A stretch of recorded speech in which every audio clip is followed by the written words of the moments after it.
CG board कक्षा 10वीं के विद्यार्थियों को विज्ञान सब्जेक्ट के अध्याय 17 और अध्याय 18 जो बचा हुआ है ना, इससे भी मैं आईएमपी प्रश्न बता देता हूँ और इस वीडियो के बाद ये पूरा अध्याय जो है वो कंप्लीट हो जाएगा।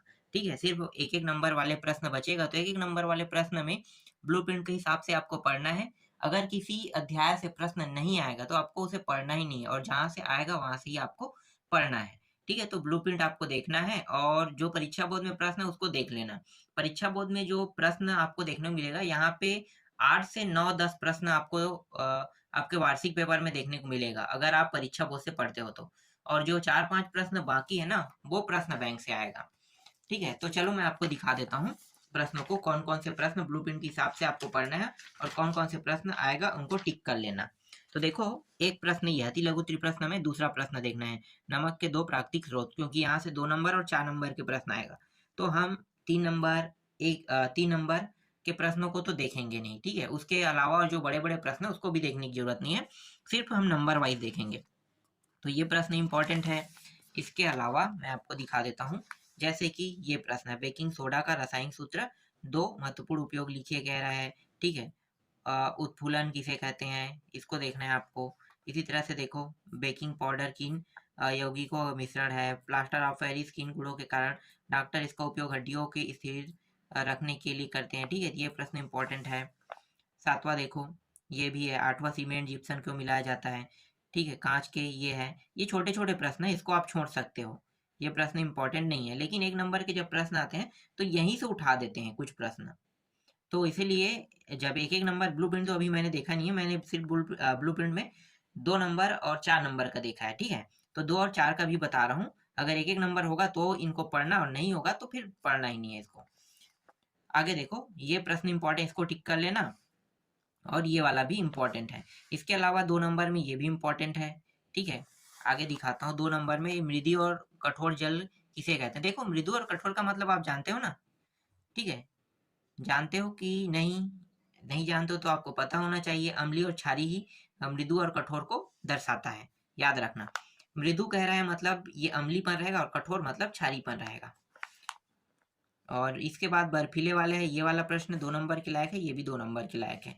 ठीक है, इसके बाद यहाँ पे देखो, मृदु और कठोर के बारे में जैसे मैंने बताया है, अम्लीय एक होता है और क्षारीय होता है। मृदु जल में साबुन बहुत आसानी से घुल मिल जाए, मतलब बहुत आसानी से ना, मान लो पिघल जाते हैं, मान लो, ठीक है, क्या कहते हैं, पिघलना कहते हैं क्या, गलना, ठीक है, गलना, तो बहुत आसानी से गल जाते हैं, और जबकि इसमें ये आसानी से नहीं गलते साबुन। तो ये इसके कुछ कारण है, ठीक है, तो इससे याद हो जाएगा आसानी से।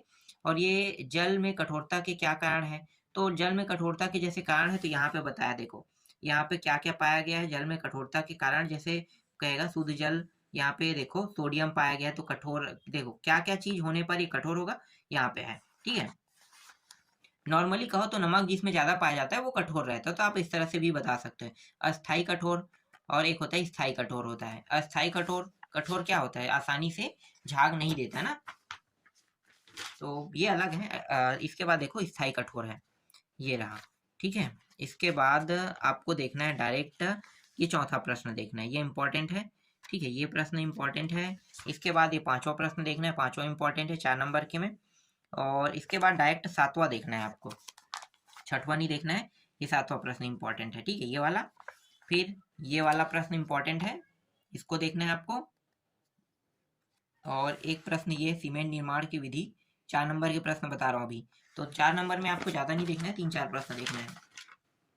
ठीक है, बस इसमें इतने ही थे। अब आ जाते हैं अध्याय 18 में। अध्याय 18 जो है मैं दिखा देता हूँ, ऊर्जा स्वरूप एवं स्रोत है ना, तो इसमें कौन कौन से प्रश्न पढ़ने हैं, और इसमें मैंने 1 नंबर के सारे प्रश्नों को उत्तर दे भी दिया है।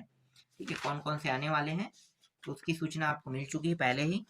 चलो आपको दिखा देता हूँ मैं, यहाँ पे देखो, यहाँ पे सौर कुकर के उपयोग के लिए अवतल, समतल या उत्तल में किस प्रकार के दर्पण का उपयोग किया जाता है और क्यों कह रहा है। तो यहाँ पे समतल दर्पण है, इसलिए किया जाता है क्योंकि परावर्तन की घटना के हेतु दर्पण अच्छा होता है।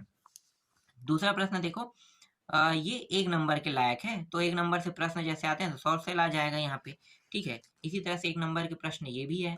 हम सिर्फ 2 नंबर के प्रश्न देखें क्योंकि 1 नंबर वाले प्रश्नों को मैंने पहले ही बता दिया है इस अध्याय से, तो वो दोनों तो छोड़ ही दो।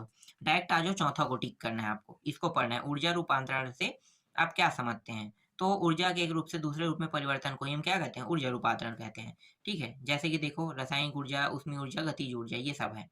आगे देखो बायोगैस क्या है? घटकों के नाम बताइए। तो बायोगैस क्या होता है? देखो बायोगैस में पाया जाता है ये कार्बन डाइऑक्साइड है, मीथेन है, H2S है, ठीक है, और यहाँ पे गैस बनती है, इनको क्या कहते हैं? बायोगैस कहते हैं। और जिसमें 65% क्या होता है? मीथेन होता है।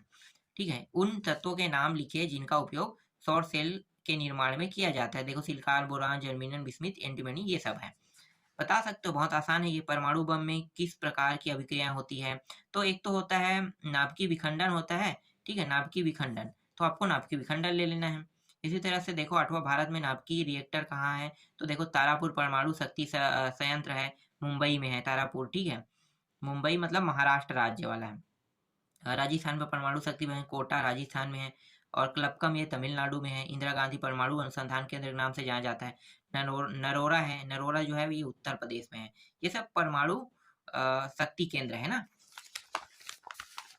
तो 4 बता दिए, 4 नंबर में ये चारों पूछ सकता है, ठीक है। हिराला 2 नंबर के लायक दिखा है, लेकिन 4 नंबर में भी आ सकता है। उन चारों नामों को लिखने पर 4 नंबर मिल जाएगा।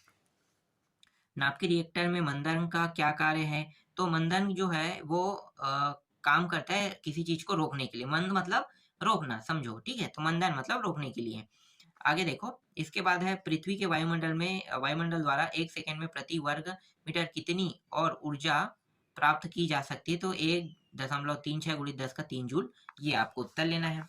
इसी तरह से 11वां प्रश्न देखो, कांच किन किन विकिरणों को अवशोषित करता है? तो यहाँ पे क्या लेना है? अवरक्त किरण लेना है। ये खतरनाक होता है। अगर ये ना कुछ ऐसे लोगों को ऊपर पड़ जाए, जैसे मान लो ये कैंसर, अगर ये किरण जैसे किसी के ऊपर पड़ता है ना, तो कैंसर होने की संभावना ज्यादा रहता है। लेकिन सबसे ज्यादा नुकसान उनको करते हैं जिनको सफेद दाग होता है, ठीक है, तो इसलिए उन लोगों को बचाया जाता है इनसे। चलो आगे देखो, सोलर कुकर के 2 लाभ कह रहा है, तो 2 लाभ यहाँ पे दिखाई दे रहा है। दृश्य प्रकाश के घटक, जो देख सकते हो उसे दृश्य प्रकाश कहते हैं ना। अगर इसकी परिभाषा पूछे तो दृश्य प्रकाश मतलब देखने वाले, तो बैगनी, जामुनी, और आप जो सूर्य के किरण कहते हैं वो 7 रंगों में विभक्त होता है, लेकिन वो हमेशा 7 रंगों को मिलकर एक रंग ही दिखाई देता है, जिसे हम क्या कहते हैं? सफेद कहते हैं, ठीक है। लेकिन इसे शॉर्टकट में क्या कहते हैं? इसके आगे बैजानी हपीनाला, यहाँ पे लिखा भी है, देखो बैजानी हपीनाला।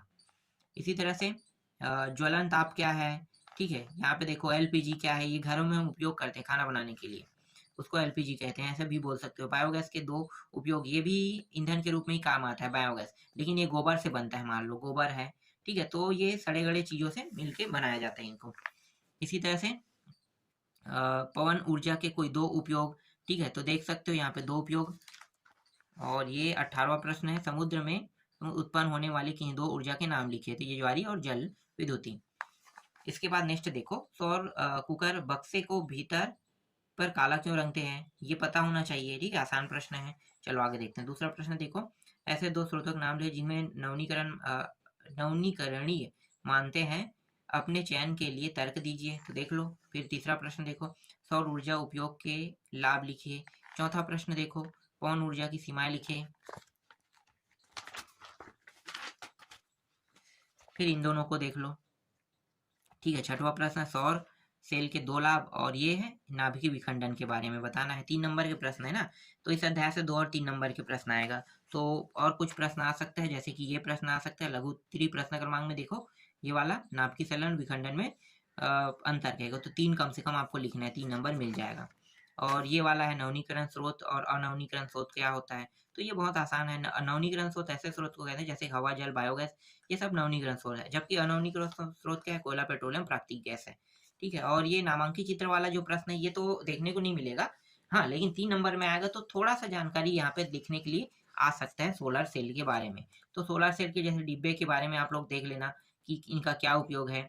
यहाँ पे डिब्बे रखते हैं, यहाँ पे दर्पण क्यों लगा है, ठीक है, ये दर्पण क्यों लगा है, इसे काले कलर में क्यों पोतते हैं, ये बाक्स किसका बना है। तो ये बहुत आसान है, और इससे प्रैक्टिकल में भी प्रश्न आते हैं ना, तो प्रैक्टिकल के हिसाब से भी वो ये प्रश्न इंपॉर्टेंट है। अगर प्रैक्टिकल के लिए याद करते हो तो आपको ये पेपर के लिए भी याद हो जाएगा। तो इस तरह से अध्याय में जितने भी प्रश्न थे ना, वो सारे कंप्लीट हो गए, और ये सब मोस्ट आईएमपी प्रश्न थे। और बचा क्या है? 1-1 नंबर का। तो एक एक नंबर के प्रश्न मैं प्रश्न बैंक से मिला के दे रहा हूँ। फिलहाल प्रश्न बैंक भी मैं आपको दे दूंगा, लेकिन उनमें जो प्रश्न है उसका उत्तर मैं आपको नहीं दे पाऊंगा, क्योंकि मेरे पास ऐसा कोई भी बुक या गाइड नहीं है जिसमें उसका प्रश्न का उत्तर दिया हो, क्योंकि वो अंदर से है प्रश्नों का उत्तर, तो इसलिए आपको खुद ढूंढना पड़ेगा।